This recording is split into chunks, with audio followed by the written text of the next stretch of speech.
Alright, hi there guys. Good day, good evening, good night, wherever you guys are from. This is how you fix no piece Xbox controller. Doesn't turn on. First you're gonna do is you're gonna make your parts. This piece, I just folded some aluminum foil together. Tape this piece on that. Fold it back for the negative side because it doesn't have that little tip piece as the bottom piece. Like that. And then this originally looked like that pretty much.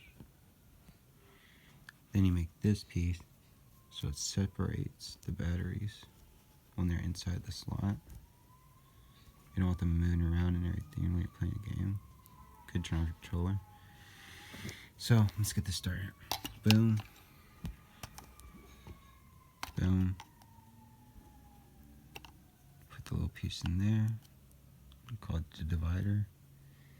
Remember, boom, boom.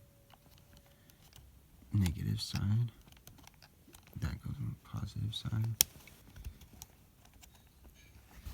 There we go. And then, it's a little danky, but turn around, give it a touch.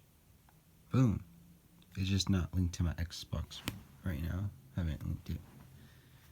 But once you're done with that, put that on. Throw some tape around that, and you should be good. Have a good day.